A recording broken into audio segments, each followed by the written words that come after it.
mufudzi weavo vanodisa kugara neriyo. Ishe Jesu Ishe iwa ine tsitsi.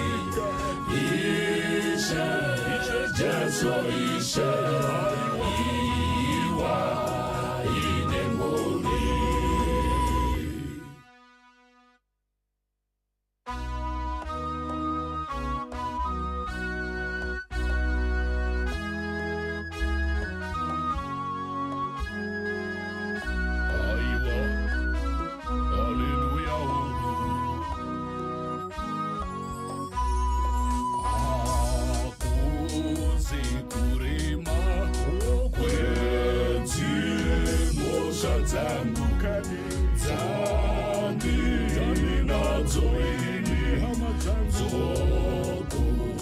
Zvarwa nadzo dzakanipinzawo murusavasava wakandikonzera kufa kwangu kose. Ishe Jesu Ishe iva ine tsitsi. Ishe Jesu Ishe iwa ine ngoni. Kuti ndichichema nematambudziko achapera ichafarara gara ineni.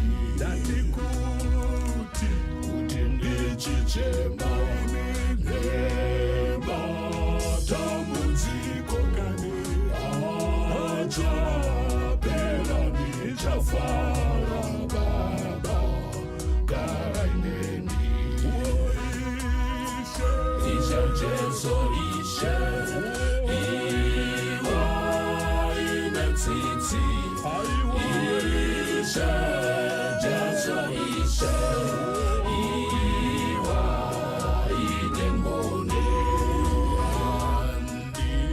Sayamurwa namabasa angu ndakasungwa kwazvo nezvitatso zvangu. Iye Jesu Kristu pamusana pangu wakanzwa kurema wakafira ini. Ishe Jesu Ishe iwa ine tsitsi.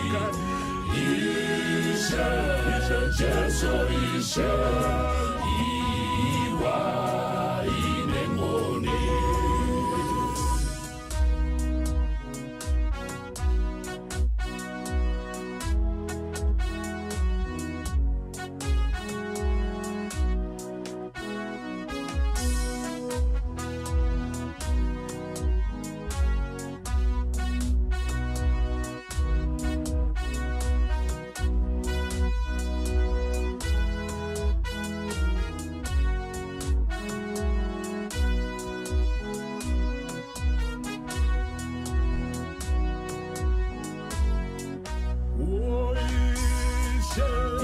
Jesu Ishe iwa ine tsitsi. Ishe Jesu Ishe iwa ine ngoni. Asauya mudonori wangu asafira musha dzangu ini. Ndaizotakura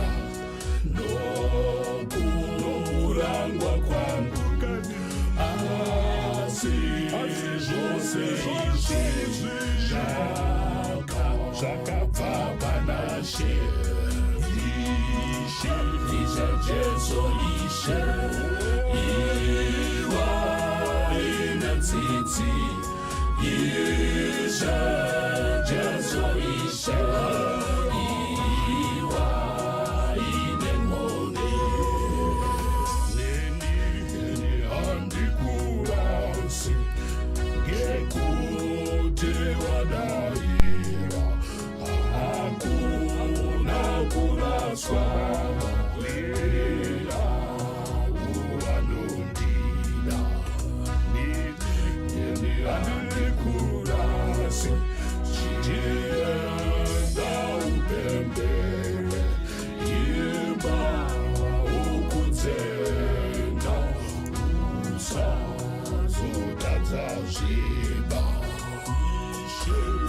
Jesu ishe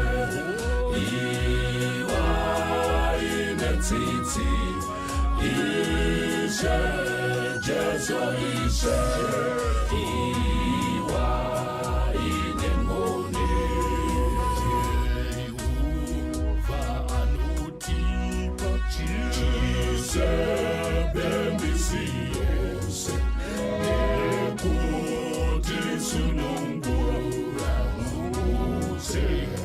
Bwita Satani Shutanga takasungwa Izvo tinotenda Chisepeche nyubaba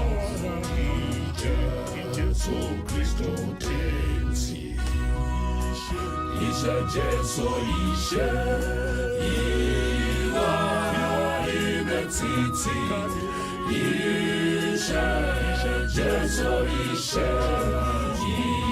iwa inemone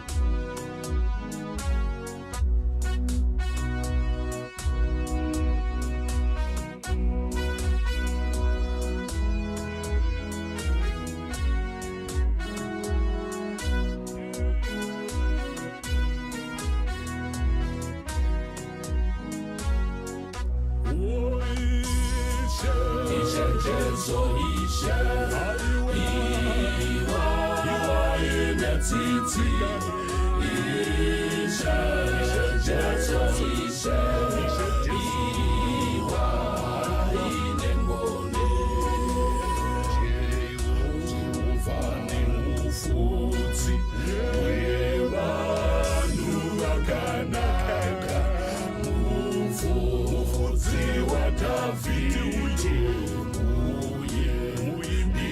Kanaka Davhidhi moyo wake waida Mwari wake siwa inofuta nyimbo yemuchengeti wayo Ishe Jesu ishe iwa inetsitsi Ishe Jesu ishe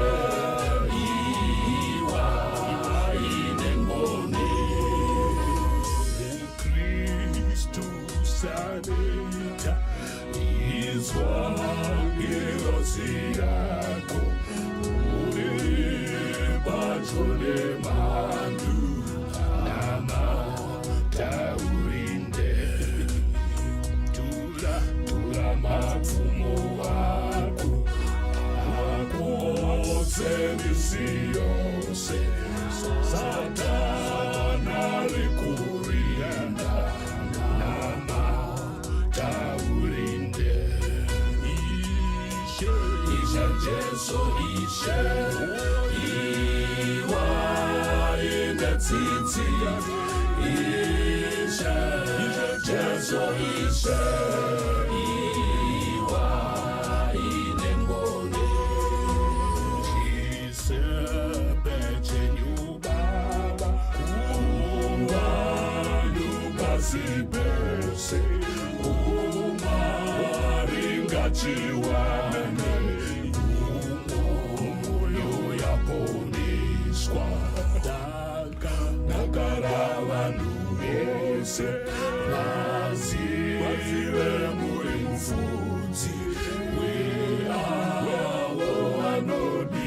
samuka galaneliyo isha Jesu ishe iwa inatiti ishe Jesu ishe iwa inengoli.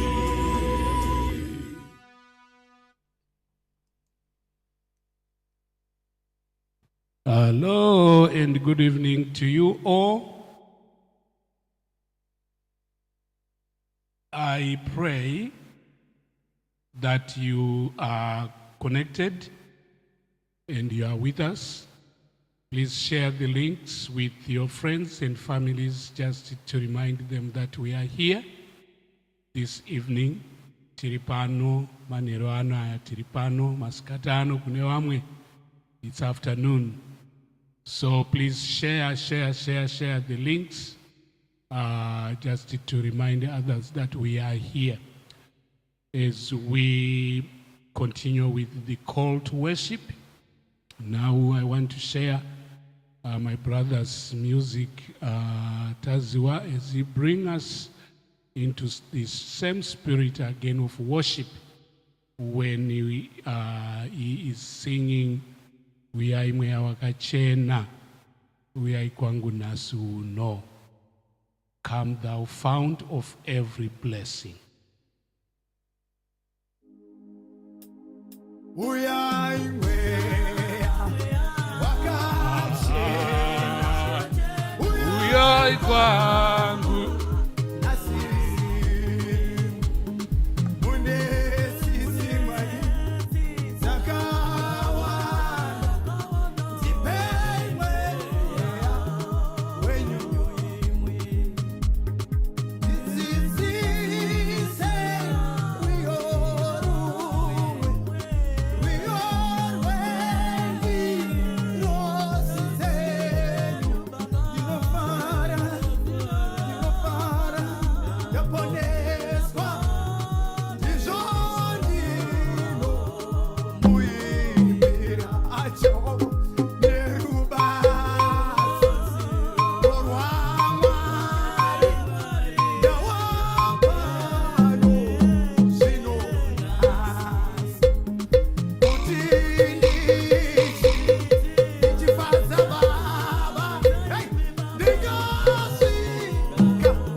As we want to take this time now to welcome those who are here with us, those who are behind the scenes. Ms. Shanganya will greet us at this time as we begin our praises for tonight. May you please confirm if you have got the sound okay as Ms. Shanganya will be greeting us. Thank you. Thank you. Toda kutenda Mwari, we want to thank God for this time that He has given us. He's a God full of mercy. We thank Him. We are not worthy, but He is with us. He loves us. We thank God for everyone who is here. Judith Chikandiwa, Maneru akanaka, Rev, Mama, Gogo, neungano yese. Judith Chikandiwa, amen. We thank God. Sleepy music, drum.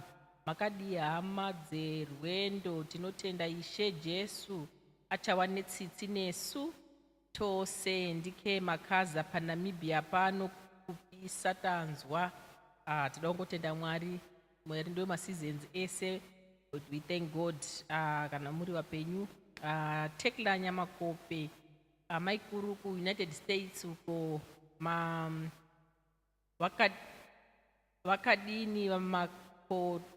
wakadini makadini shamwari dzerwendo tinotenda Mwari kana makasimbawo ku States uko maikuru Gogo Violet Nyandoro, welcome Rev Maina Gogo Shanganya, tinofara kuwa nemi pachirongwa chino. Amen. Thank you Gogo for being with us. Sleepy music, drum, shoko ra Jehovah rinoti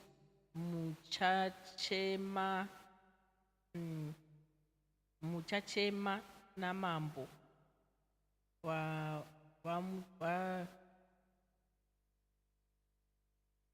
vamuchazvisarudzira.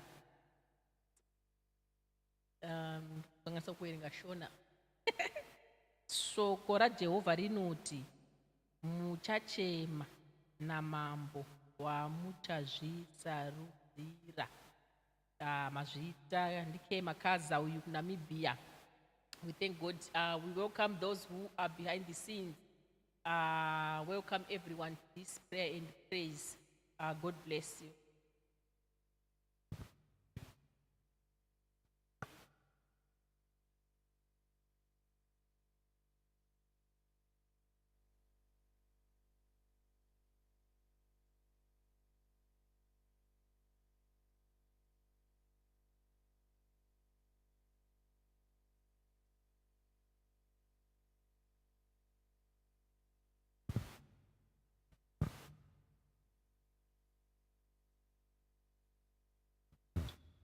One, two.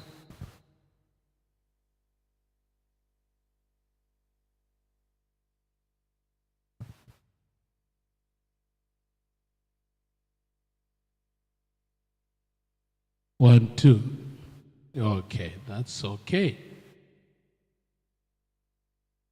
I would like us to sing together the song which is Be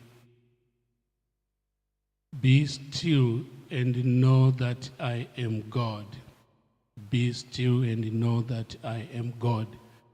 We are going to sing together this song.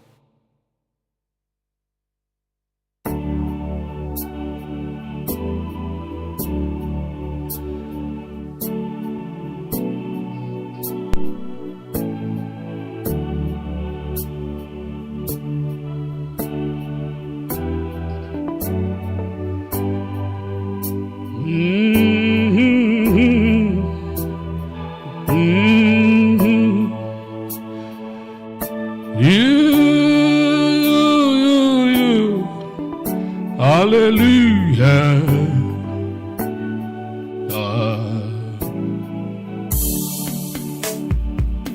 Be still and know that I am God.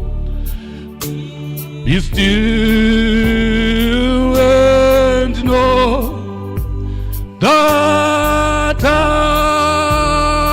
am God. Be still and know that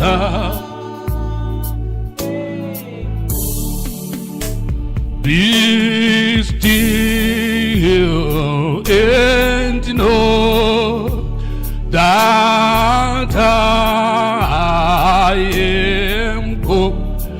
Oh, be still and know, hallelujah, that I am God. Oh, be still, oh, and know, hallelujah. Oh, I am the Lord who saves and heals. I am the Lord who saves and heals. Oh, I am the Lord, oh, who saves and heals. To those who are sick, I am the Lord who saves and heals. I am the Lord who saves and heals. Oh, I am the Lord, hallelujah, who saves and in you, oh Lord, I put my trust. In you, oh Lord, I put my trust. Oh, in you, Savior. Oh, I put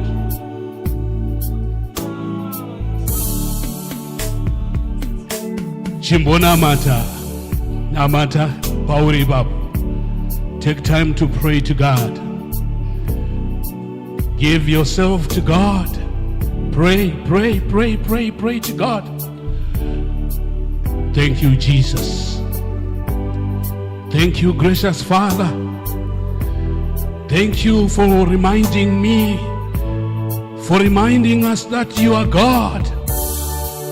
All we need to do is to be still and know that you are God. In joy or in pain, help us, Lord, to be still. Lord, we come as we are at this time. We come, Lord, carrying heavy loads. Tinouya Baba wedu vari kudenga. Tinouya nezvinorema. Tinouya Jehovah nekuchema. Tinouya Jehovah nekuremerwa. Lord, you ask us, you invite us to come as we are. We pray, gracious Lord, that you see us now. See us as your family. Those who are feeling unwell, Lord, I pray that you touch them with healing. Those who are weary, give them the strength they need at this time of the day, Lord. Those who are sick, vanotsvaga munotaura kuti vanowana Jehovah. Tinouya nerumbidzo, tinouya nekutsvaka, tinouya nekutenda Baba wedu vari kudenga. Tionewo Baba, tione Jehovah. Be still and know that am Lord. I am the Lord who saves and heals. I am the Lord who saves and heals. I am the Lord who saves. Thus says the Lord. Amen. Amen. Yes, glory be to God, glory be to God. Let me ask Mrs. Shanganya to share the birthdays that we have. We have had birthdays in our families, which we have not yet celebrated here with you. So we are going to share some of those and we celebrate. It's good to celebrate, to thank God for life, to thank God for health. So over to you. Thank you. I don't know where to start. There were a lot of birthdays from December. Anyway, I'll start from February. We thank God for Gogo Shanganya. She turned 80 years on the 3rd of February. So say happy birthday, Gogo. We also want to say happy birthday to Mzukuru Wedu Grace, who turned 12 years on the 10th of February. So we had some birthdays. We thank God. Then Auntie Joy, she turned, I forgot, but on the 2nd of February, I forgot her, the number of years, but we thank God. So we had 3 birthdays in February, 2nd, 3rd, and 10th. We thank God. Yes, praise be to God. Praise be to God. We want to say happy birthday to those who have also had their birthdays and maybe you did not share with us, but we are grateful that you celebrated your birthdays. Let us celebrate together these birthdays now.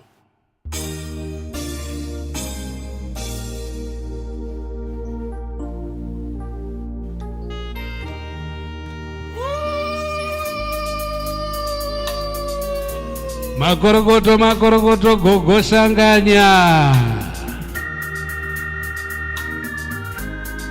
Happy birthday to you. Tinodaira munosvika pasana. More blessings to you. Happy birthday to you. Happy birthday. Happy birthday. Oh, happy birthday. Happy birthday. Oh, happy birthday. Yeah. Happy birthday. Ah. Oh, Mwari wakanaka. Oh, aiwa. Oh, it is.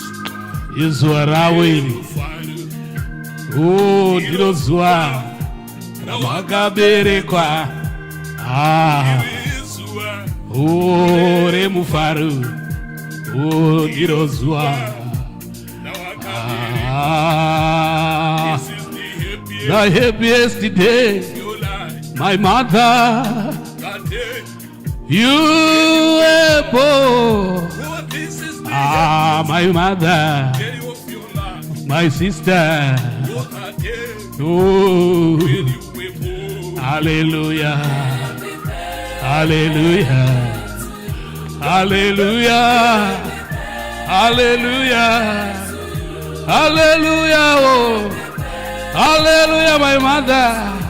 Ah, oh, Mwari Mwari wakanaka wadikani oye. Oh, rumbidzai Jehovah. Yes, glory be unto Jesus.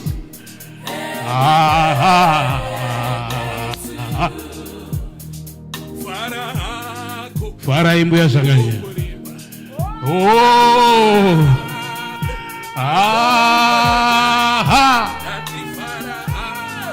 yes, praise be to God.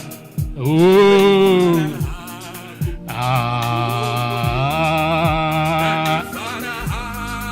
oh yes, hanzi pururudzai futi.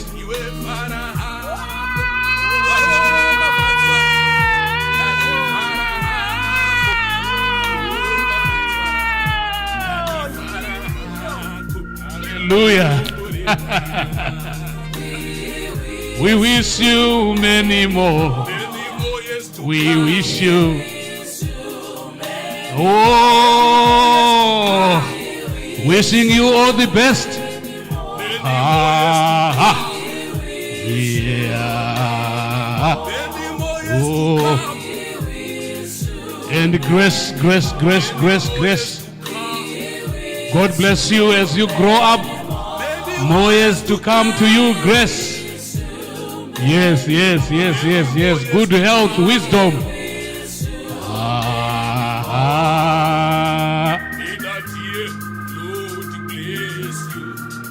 Oh, may that dear Lord bless you. May that dear. Yes.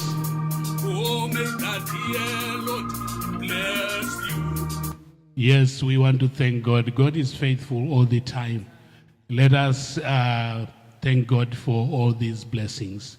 Father God and gracious God, we want to thank you because you are good to us and you are faithful.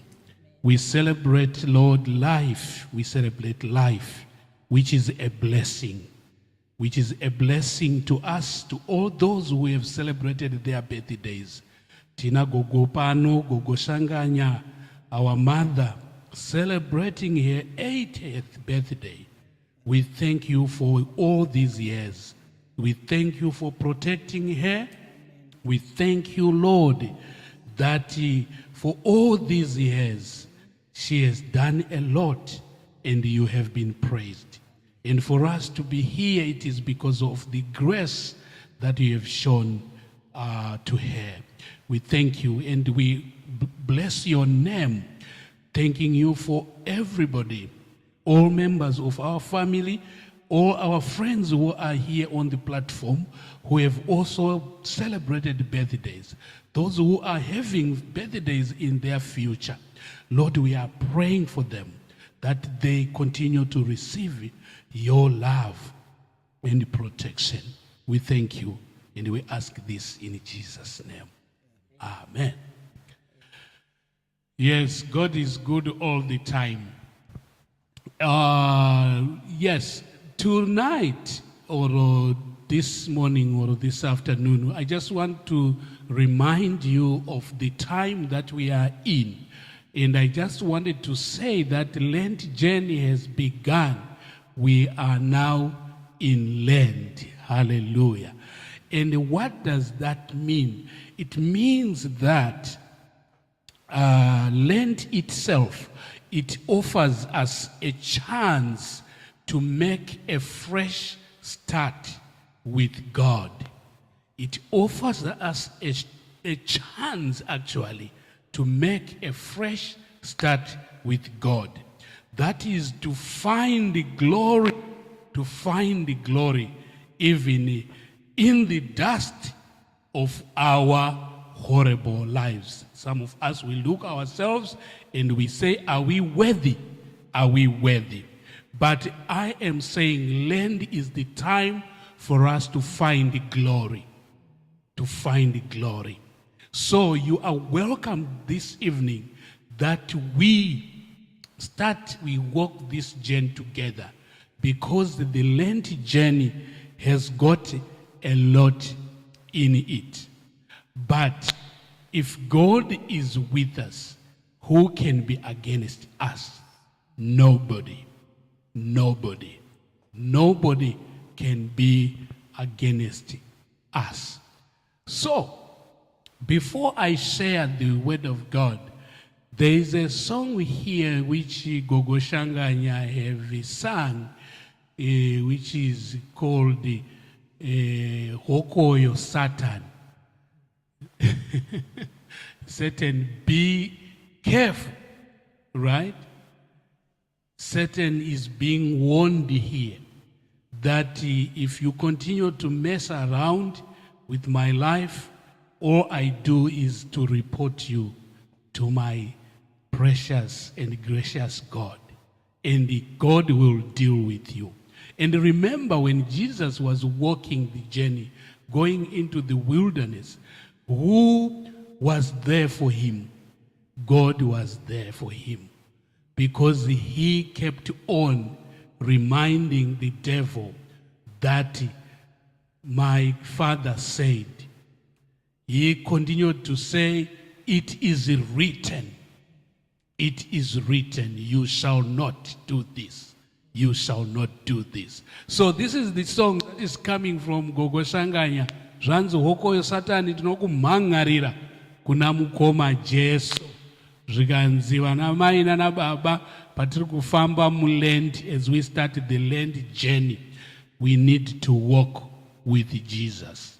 So zvanzi kufamba naJesu ndo zvatinoda kuti tiite. Ndingaitimboimba naGogo panapo.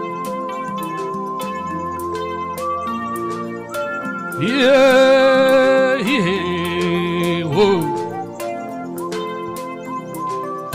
Andetone simukaka. Baba, Baba wangu, Baba, Baba wangu, chema chema, upenyu wangu, chema chema, upenyu wangu, Baba, Baba wangu, Baba, Baba wangu, nileke kuchema chema, ne upenyu wangu, nileke kuchema chema, ne upenyu wangu, Leyo, Leyo Baba, Leyo, Leyo Baba, Dirangari Leyo Baba, Dirangari Leyo, Dirangari Leyo Baba, Leyo, Leyo Baba, Leyo, Leyo Baba, Dirangari Leyo, Dirangari Leyo Baba, Dirangari Leyo, Dirangari Leyo Baba. Yes, remember me when you come into your kingdom. That's the song.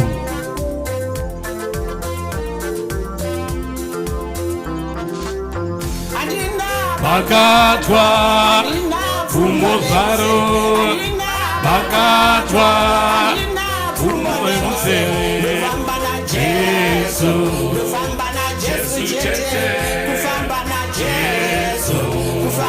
Jesu chete, bakatwa umozaro, bakatwa umozaro, Jesu, Jesu chete, Jesu, Jesu chete, Gona, Gona Jesu, Gona, Gona Jesu, Gona, Gona Jesu, Gona, Gona Jesu, Gona, Gona Jesu. Yes, Jesus is able. Ah, Gona, Gona Jesu, Gona, Gona Jesu. Yes, she's saying Jesus is able. With God, nothing is impossible. Hallelujah. That's the message for you.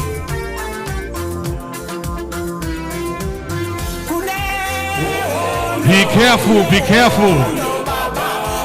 Ondo, ondo, ondo, ondo baba, ondo, ondo baba, ondo, ondo baba, ondo, ondo baba,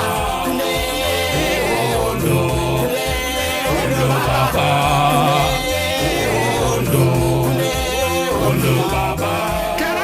Toka, toka sure, toka, toka sure. Oh yes, oh yes, oh yes, oh yes, oh yes. Oh my God, that's what she's saying. She's saying that you forward ever, backwards never. Hallelujah.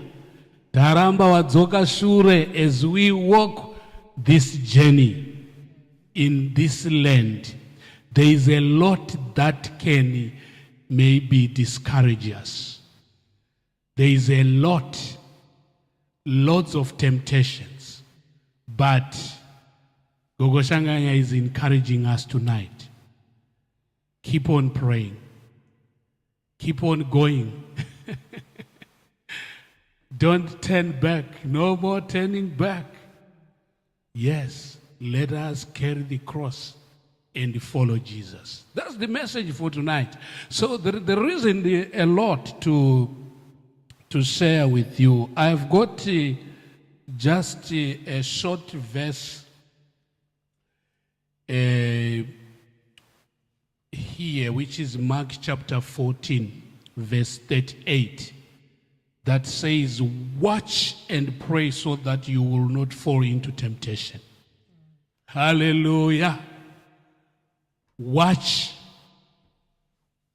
and pray so that you will not fall into temptation. Watch. What does that mean? It means you have to stay alert. Hallelujah. Stay alert. Hanzi nechimwe chishona garai makati ngwa. Garai makati ngwa. Kureva kuti garai makavhura nzeve. Rindira, vamwe votaura vachidaro. Vamwe vobva vati mukristo usaneta. Namata Urinde. Rinda panguva dzose. Right? Pray without ceasing. Stay alert. This is the message which I want to share with you. Keep your eyes open because the devil is near you. Satana ari kuda kukuedza. Satana haasi kuda kukuedza chete, asi ari kuda kudestroya rudairo rwako. Nekuti paanotora Jesu achimunyengedza apinda naye mugwenga, amupindira mugwenga imomo, chinangwa chake ndechekuti Jesu arase rudairo rwake, arase faith yake muna Mwari. But chinokosha ndechekuti chandoda kuti muzive ndechekuti nguva yatiri kupinda muLent haidi kupindwa nevanhu vari dry. Haidi kupindwa nevanhu vari kutungamirirwa nema emotions. The word of God mukaverenga Mark iye anotaura kuti Jesus driven by the Holy Spirit anopinda mugwenga. Hallelujah. Driven by the Holy Spirit. Kwete nema emotions, kwete neshungu, kwete nehasha again. Mukamunzwa Jesu achitaura na Satani, haaite zveshungu kana zvehasha, anotomueducator anomudzorerawo, anomudirecta even kumascriptures. Zvakanyorwa zvichinzi usazotuka Mwari wako, anomuriminda. Paya paanonzi waane nzara idya tena matombo aya aite chingwa, sezvatinoitwa patinorasa hunhu hwedu, patinorasa chikristo chedu, vana baba patinorasika, vana mai patinorasa umai hwedu, nekuda kwekuti tapindwa nenzara.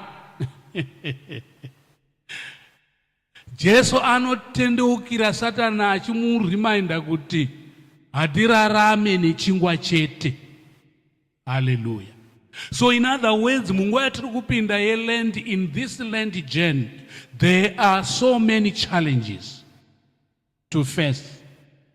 But to a child of God, you need to watch, right? Watch, be alert, open your eyes, so that you see that this is a temptation. The devil is trying to drive me into something which is not mine.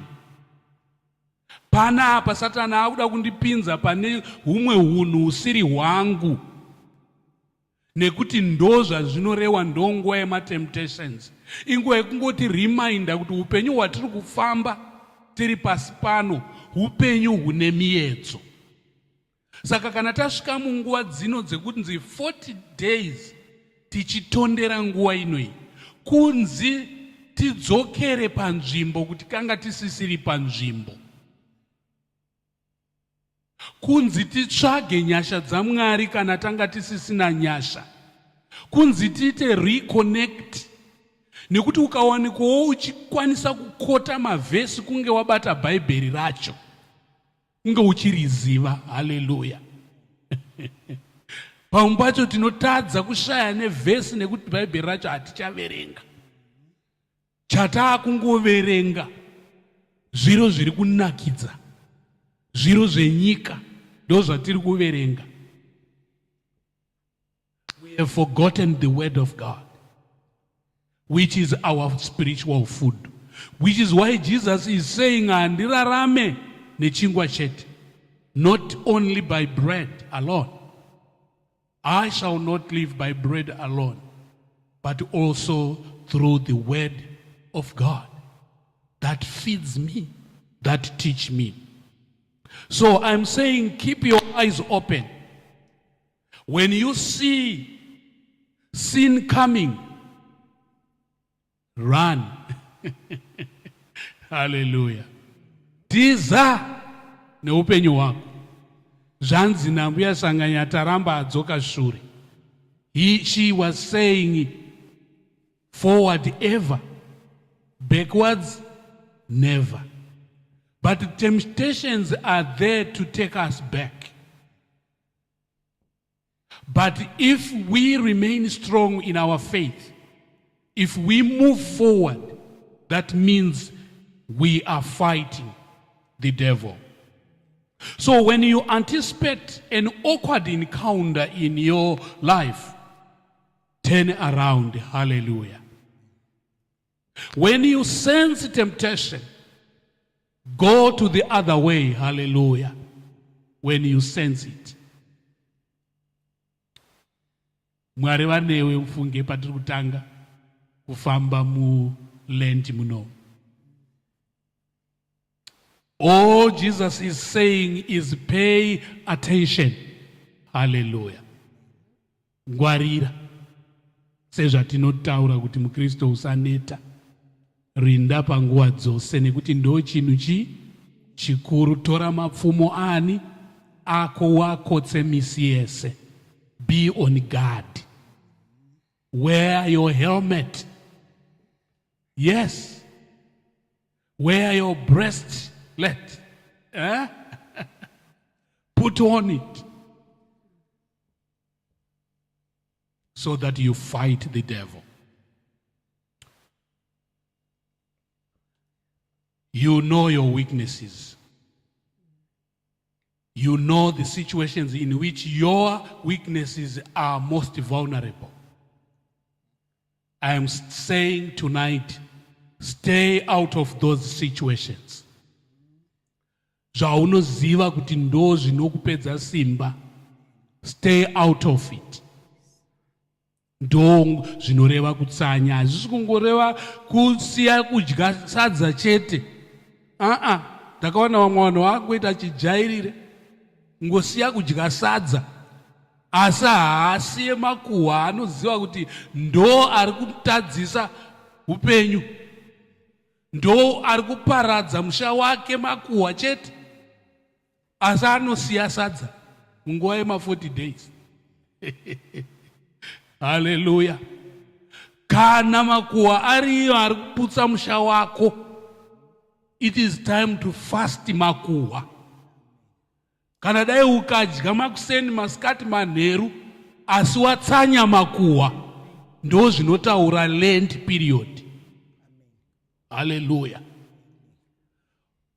If you fast kunyima chaiko, kuti 40 days dzinoidzi, you use these 40 days dzemulend uchipawo vamwe vasina, kana kushare navo kuti uyai tidye tese. Uri kuzvizwa? Haisi nyaya yekurega kudya. That's why I sometimes talk about people who do budgeting. Kuti vanenge vachitobhajeta zvavo, kana 40 days dzapera vodzokera, hanzi takasevha mulendu, hatina kutenga nyama, because wanga usingadye uchizodzoka bheki kwairika. Saka zvabatsirei? Iko kuine mashoko anoti, honai varombo kwese kwese, gavapfumi swendimiba, vane vanorwaranga varapwe nemwoyo yesei. Mwari vacho vanoona seiko varombo? Mwari vanoona varombo kuburikidza ndiwe unofuta follow God's footsteps. Iwewe paunenge watora nguva yekuti nguva ino ye40 days inini ndisiri kudya, ndiri kutengerawo varombo. Zvikanzi zviya zvaunenge uchinamatira zvatopindurwa, nekuti Mwari unenge wadenha chigaro chavo, chinotozungunuka vakanzwa kuti ko kune mwana wayanga achingonamata mazuva ese achingoti nai Mwari urombo hwangu, nai Mwari ndiri kunzwa akanyarara. Chii chaitika? Vototumira ngirozi kunzi endai munocheka. Zvikanzi taenda taona ari kudya, ndosaka akanyarara. Ari kudya azviwanepi? Zvikanzi apiwa nemwana wenyu uya ari mu40 days and 40 nights, ari kutransfer zvake achinopawo vadini? Vasina. Ruyo rwacho robva rwaita meaninga. Onai varombo kwese kwese, nevanorwara ngavarapwe. Nguva yelendi ndeye kufambirawo varwere. Kana uri mukristo, fambirawo varwere uchinonamata nani navo. Visit the sick and pray with them during Lent time. That is how we can fast. That is how we can fast. It is the time to share with others. Hallelujah. Unoziya zvinokubvisa pana Mwari.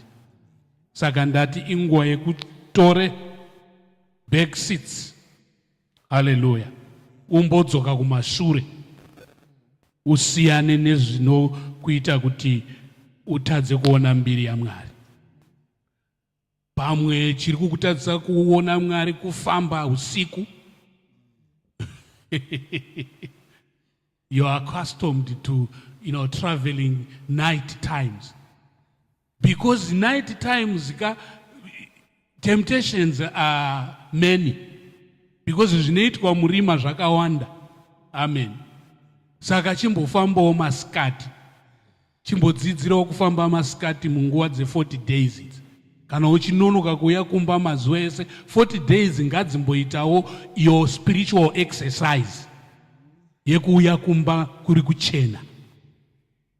Come home to your family kuri kuchena for 40 days. Uone kuti after 40 days unodzokera futi here. Haumbodzokera kuya because unenge wajaira. Ndio inonzi spiritual exercise. Kati akawana vanoita ma body exercise, unotonzwa vanhu vakutaura kuti machinja. Handizve? Yes. Machinja. Nekuti akazvipa nguva. Saka 40 days ndedzekuzvipawo nguva yokuti imba yako iri kuputsika nekuti haugare pamba, hauye kumba nenguva. Yachinjwa nekuti 40 days watsanyaoka kusarara kunze, watsanyaoka kusauya very late. Mazvinzwa baba mukoma? Ndo nguva yatiri iyoyi. Ndo zvinoreva kuti watch and pray. Watch kutarisa zvinokutadzisa ukama hwako nani naMwari. Watch out. That's what that means. Yes. And stop it. Kana ari night clubs, amen, which are leading you into temptation, destroying your faith, destroying your family. Because kana waenda ku night club unodzoka ikoko musoro watenderera. Inguva yekusiyana nema night club. Tsanya. Fast from going for night clubs. Mwari wakanaka. Kuna amwe anonzi bridge parties, mapata amunongoti mapata. Mamwe acho aputsa dzimba. Nekuti kwamunoenda ikoko nezvamunonomwa ikoko nezvamunonodya ikoko zvinokuchinja makarekta enyu. Hunhu hwenyu hunochinja. Your character is changed because of the type of games you play, parties you associate with, parties you enjoy. So the Lent time ndeyekuita fast. Paunopedza 40 days, you will be transformed. You will be changed. Somebody.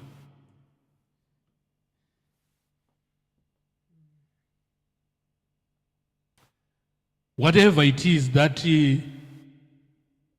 gives certain foothold in your life, I am saying, stay away from it. Watch out. Anything chinoita kuti Satani atore mukana muupenyu hwako, awane nzvimbo mukati muupenyu hwako, stay out of it during Lent. Ndapota. Vane vasikana vebasa vaya haisi nguva yekuti munodya sadza nelacto tozodya nyama tese isuwe kufasti tadzoka. It is not fasting. You are budgeting. Mazvizwa? Regai vasikana vebasa vadye nyama. Kana iwo fasting isati yavo, iwo uri mufasta. Varegerei vadye nyama. You are blessing them. Amen. Ndosaka vari kukushandira ika because kwavo hakuna. Amen. Havazviwanewo mazuva ese. Varida kutotengerawo kumba kwavo, saka vakadyawo nyama. The little that you give them vanonotengerawo kumusha kwani kwavo, ivo vachidyawo pamba penyu. Zvino mukavati inguva yekutodya matemba neracto tozodya nyama isusu tapedza mutsanyo. You are not fasting. Muri kubhajeta baba kana kuti amai. Ndiri kuti zvamunenge muchinamatira hazvinzwikwe nekuti kune vamwe vakasuwa. Amen. Asi kana vari kufara vachitaura nezvenyu kunzoko vachiti, you know what, my boss. Ndatoshamisika kuti mu-40 mu-Lent period ndaingirizirwa salary. Amen. I am surprised. My salary is increased. Because you have cut down. Kuti mukwanise kublessa umwe munhu. Amen. You have cut down on something so that you bless somebody. It's not budgeting. Period. So I'm saying watch out. Hallelujah. Let me finish with Ephesians 6 verse 10 to 12. As you walk this journey, it says, be strong in the Lord and in his great power. Put on the full armor of God so that you can fight against the devil's tricks.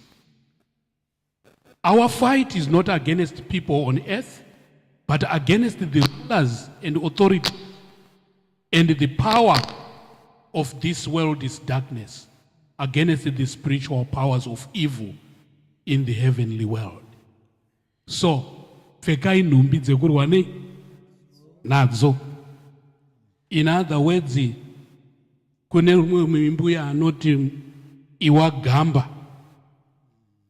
gamba gamba rinotozvishongedza kuti rigone kufaita battle.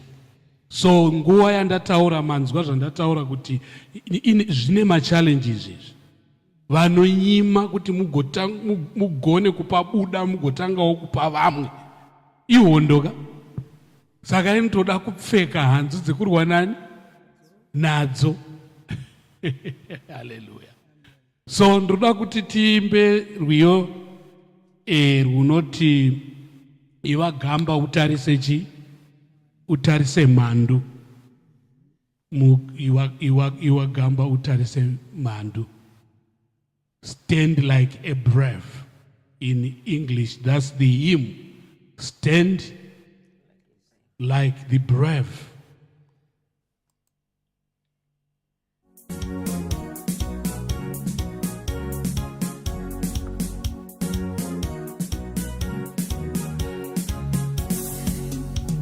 Mukristo mukatenzi akutuma munondo mumaoko enda sangana yemiedzo singaiwe segamba utarise mando. Mukristo mukatenzi akutuma uyo nemunondo mumaoko enda sangana yenze ira segamba utarise mando. Iwa gamba oh iwa gamba ira segamba iwa gamba iwe utarise mandu iwe ira gamba iwe utarise mandu kana mungozi usadzokere hakuna chisangue unga wakunda iwe segamba utarise mandu usadzokere hakuna chishangu wedima unga wakunda forever gamba utarise mandu. iwa gamba iwe iwa gamba iwa gamba hallelujah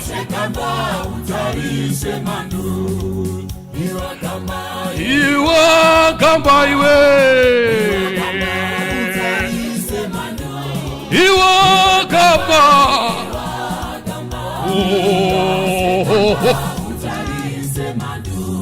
asara tenzidziwira nesimba urwe kumagumo iwe ndakasira iwe segamba utarise mandu.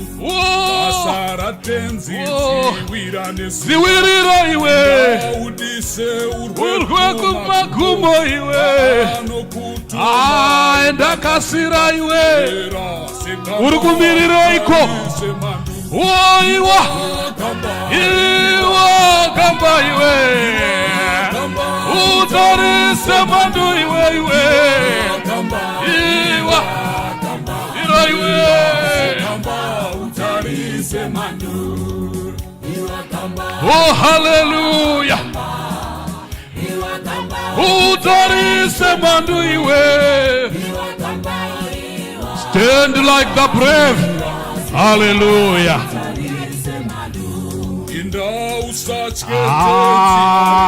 Ausuwe gamba rwake bira. Oh hallelujah. Yes, move forward.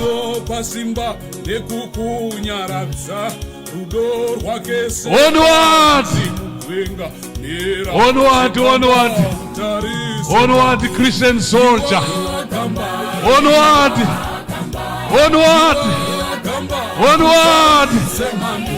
Iwa gamba.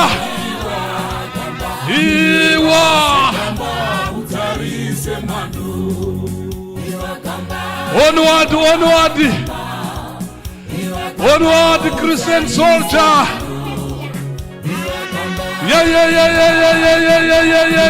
Yeah.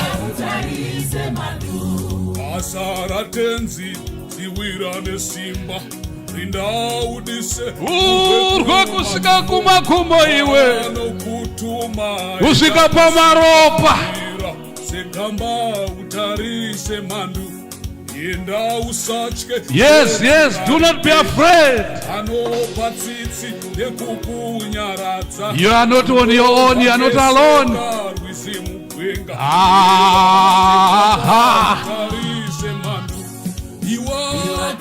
You are gamba. Stand like the brave. Hallelujah, oh hallelujah.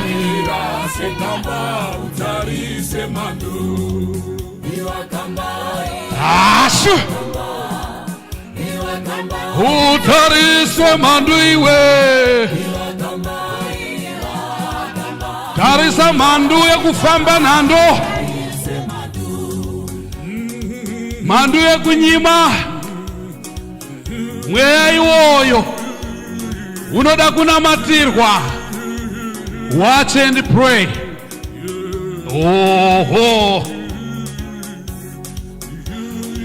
Oh hallelujah. Praise be to God. Stay alert, my brother. Stay alert, my sister. Oh agamba. Iwa gamba. Iwa gamba.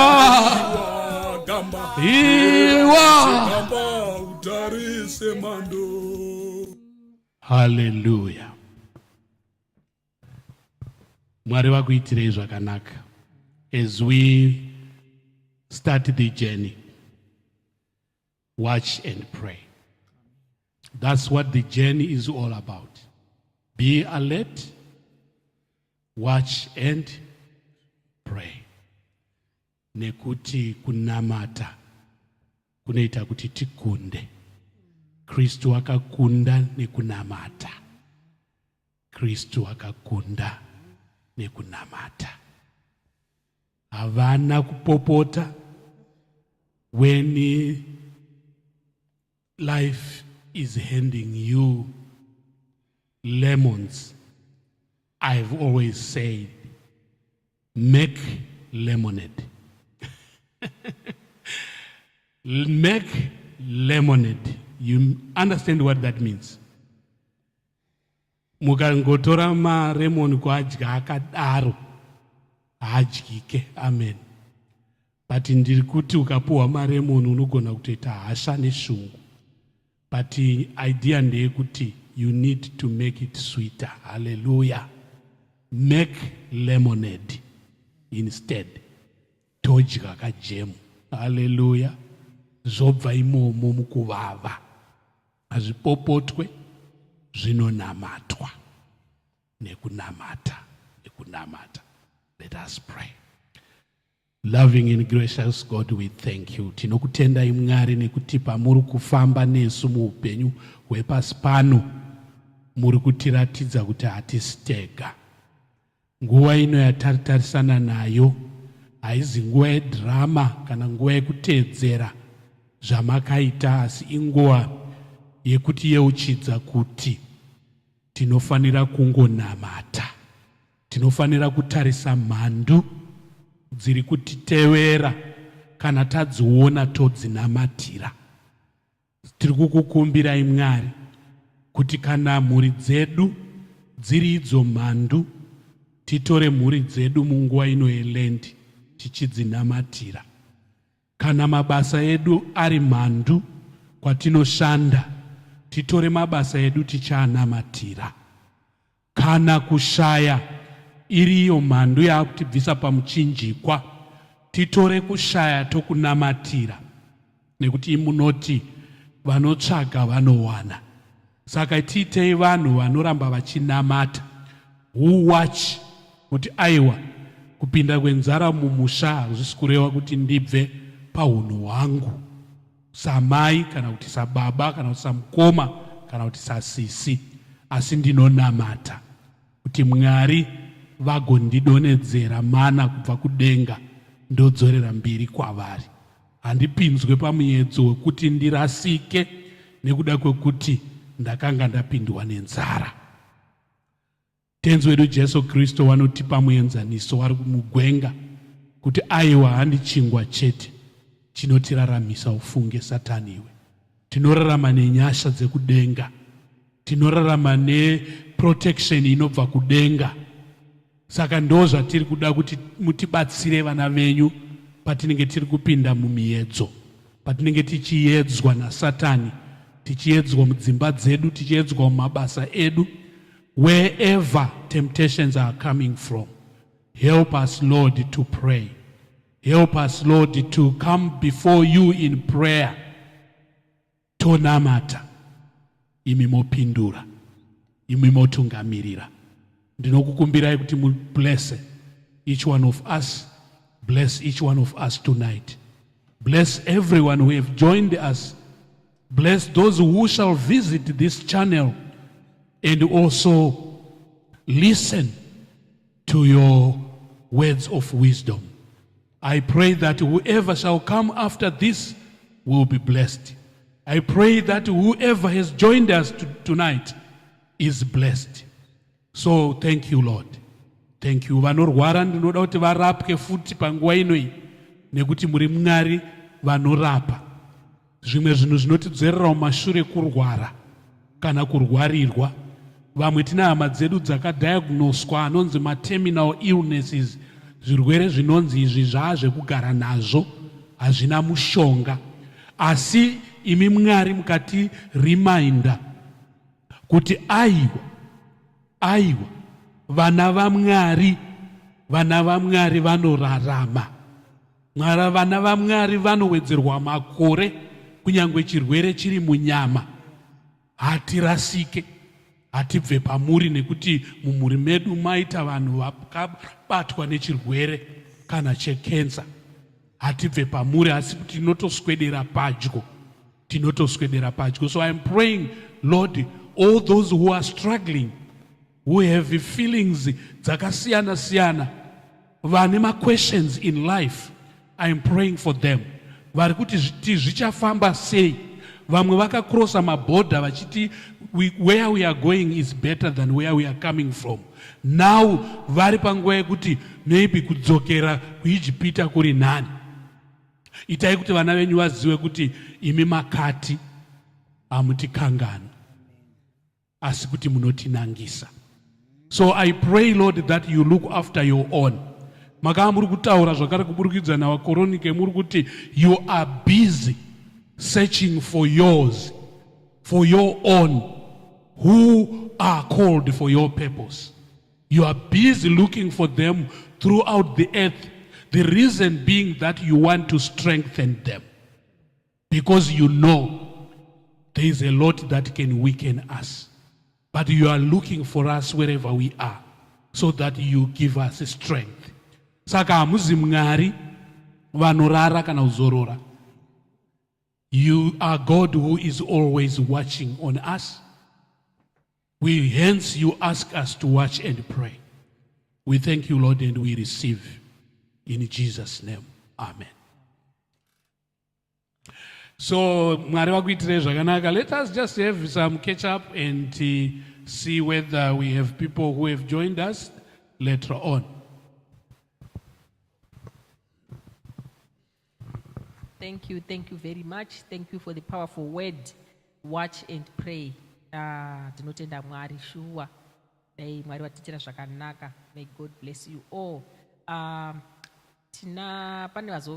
Those who have joined us, tapedza kukwazisa vamwe. We have Philemon Paintings, Maina Rev Shanganya, tinokomborerwa neminamato yenyu. Ndini tapiwa Philemon Homela ku South Africa, Polokwane oro Philemon Paintings, Gogo wedzerwai makore. Thank you very much. God bless you. Tazin Chinyanga, Makadi Rev Namai na Gogo Shanganya. Aiwa tinotenda Mwari.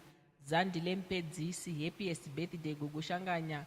Mwari wakoropafadzei kudarika zana ramakore. Amen, amen. Tinotenda Mwari. Thank you. Zandi Lempedzisi, Makadi Rev Namai Gogo nehama dzerwendo. To thank God kana makasimbawo pamuri. Makadi Gogo Mpedzisi. Gibson Nyandoro, happy birthday Gogo. Thank you very much. By wishing Gogo happy birthday. Love more Nyakushowa. Happy birthday mama. Nyashangadzi wande kwa muri. Thank you very much Mkwambo. Takamirira zvipo. We thank God. Charity Chingwena Ruze. Shalom, shalom, Rev Mamana Gogo Shanganya tiri kusangana nemi tichiterera from Murewa Center, Zimbabwe, Africa. Thank you. Tinotenda Mwari. P Fashions, Makadi Gogo na mai na baba Shanganya. Tinotenda tinotudza Mwari. Tekla Nyamakope Maikuru, tinoda kuenda mberi vadikani. Hallelujah, we thank God. P Fashions, ichokwadi Mwari vanogona, chokwadi vanotigonera. Primrose Nyakushowa, oh yes, Mira Segamba, utarise mandu. Thank you. Primrose Nyakushowa, we thank God. Peter Name, tinokutenda. Reverend Mamana Gogo. Miriam Mashawa Mukristo Usaneta Namata Urinde. Thank you very much. And those who have joined us, who are watching behind the scenes, we thank you and we hope you have been blessed by this prayer and praise this evening. Remember, watch and pray. Thank you. Yes, let us finish by singing again. It's in Shona, the same song that is encouraging us to watch and pray. Christian, seek not yet repose. That is Mkristo usaneta izwangirozi yako uri padyo nemandu Namata Urinde. Pray continually. Pray without ceasing. So let us sing together, then we receive grace.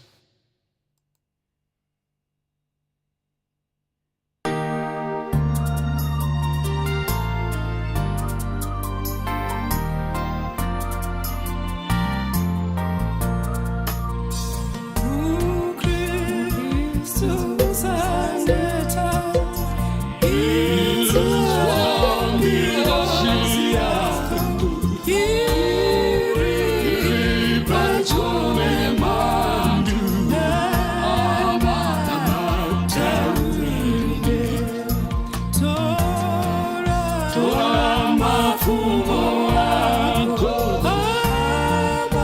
ngabate misiya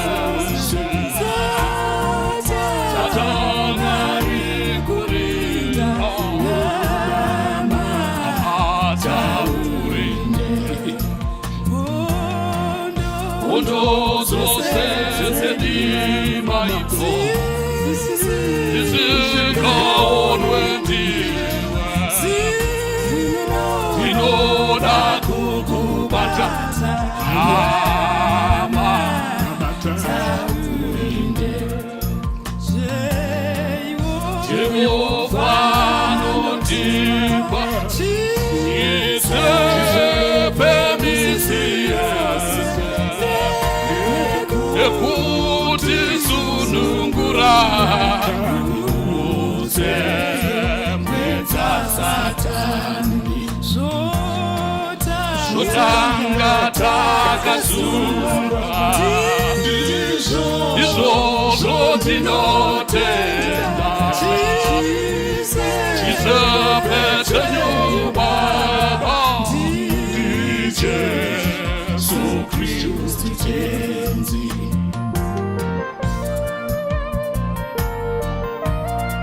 Pray without ceasing, my brother. Pray without ceasing, my sister. My mother, my friend. Jesus loves you. Hallelujah. Izwa wakakurira iwe Vari kukunangisa Iwose wachitiwo Namata Urinde Neli handi kurase Ekuti wapiri Akula kurasabani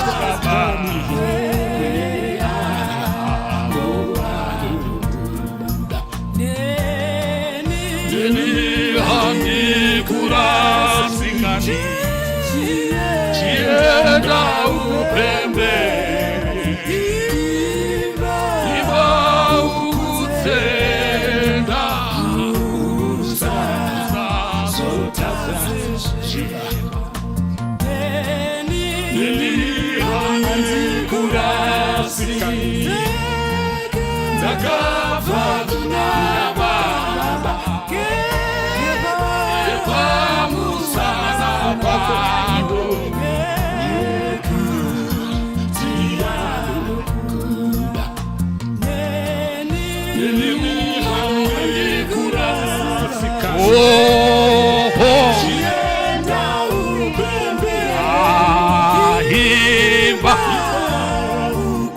Ukutenda iwe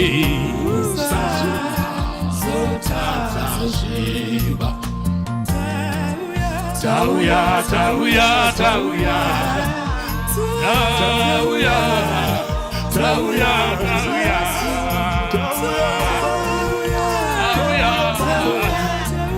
Tauya, baba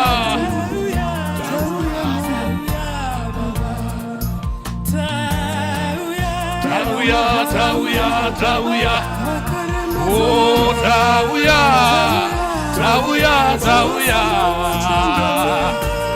Oh, tauya, tauya Oh, tauya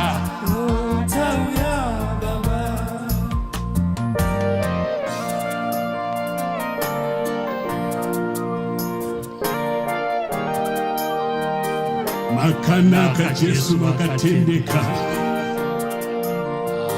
Ruba wenyu unoshamisa baba Hallelujah Rinda panguva dzose iwe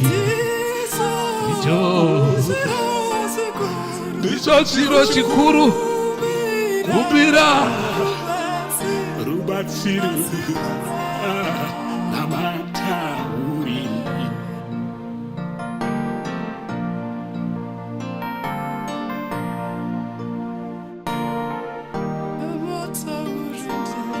Namata kani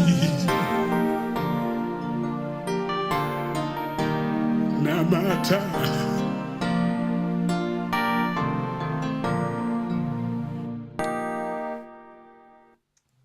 Hallelujah.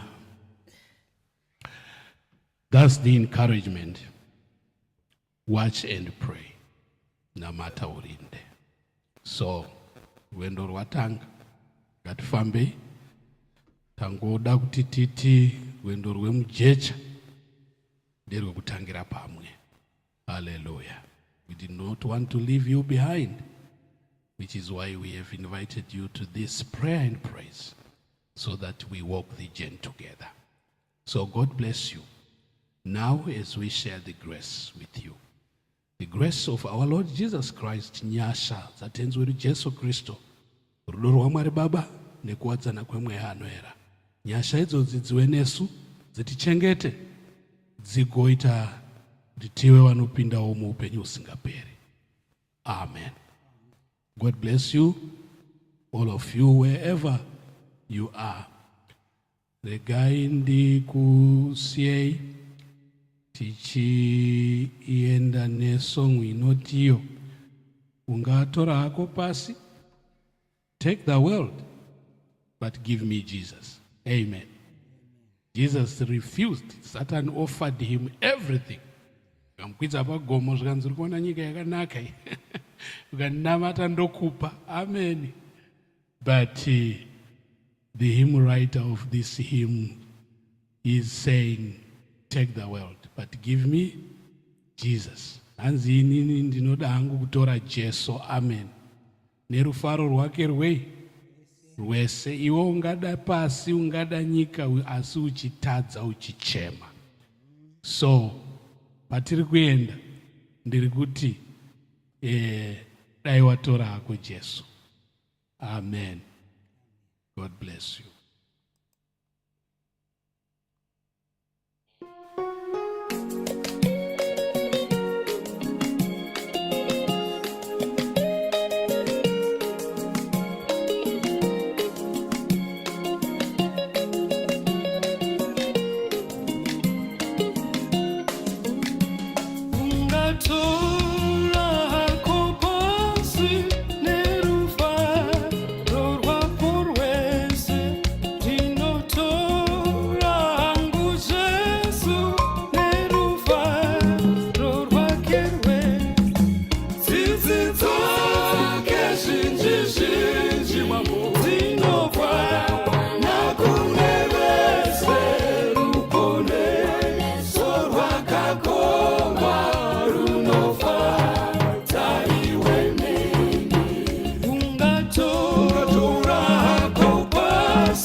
Chero inorwadza asi ini ndine nhaka yeupenyu hwake Mwari.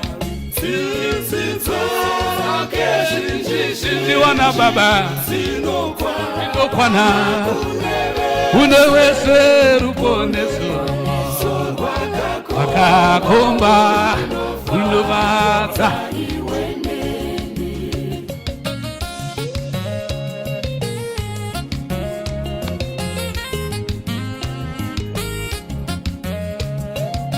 Mawisiriwo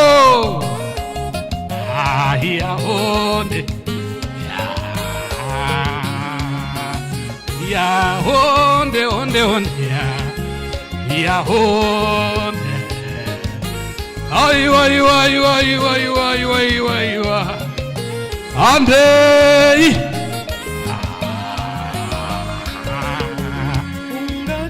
ungatora hako asipano unofamba uri wega inini zvangu ndinaye Jesu ari tenzi wangu.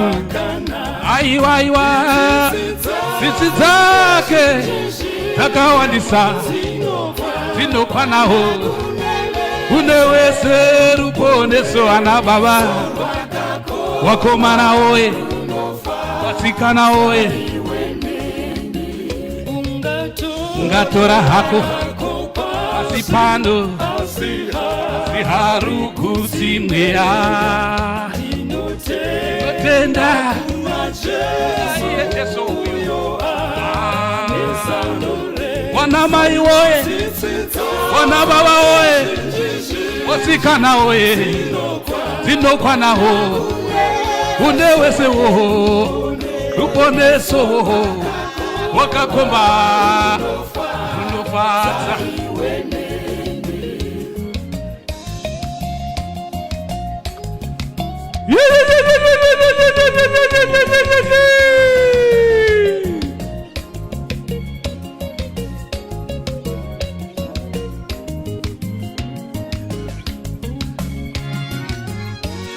Oh, His grace is sufficient.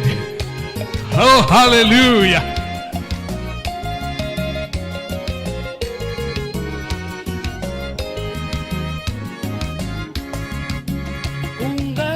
Ungatora hako pasi pano uchitadza uchichema, asini ndinofara zvangu ndinaye.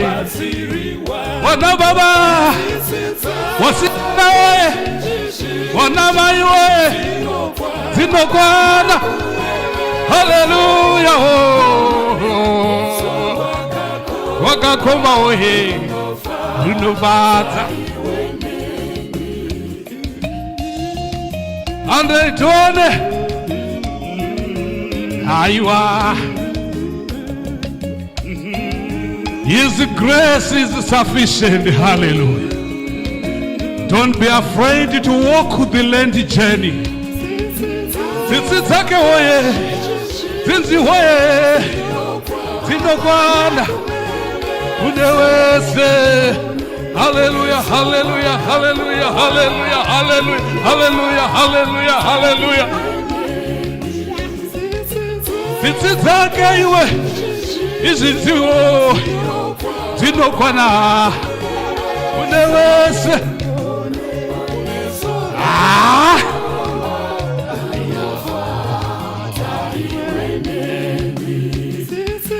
Tsitsi dzake dzakawandisa dzinokwanawo.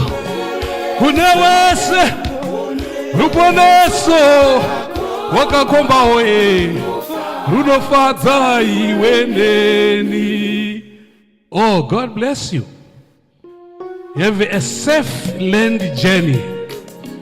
Hallelujah. Yes, God bless you. And goodbye. Don't forget to share with those who have missed tonight. Ndataura kuti rwendo rwomujecha runoda kufamba pamwe chete. Hallelujah. So share with your loved ones. God bless you. Peace in this Lent journey.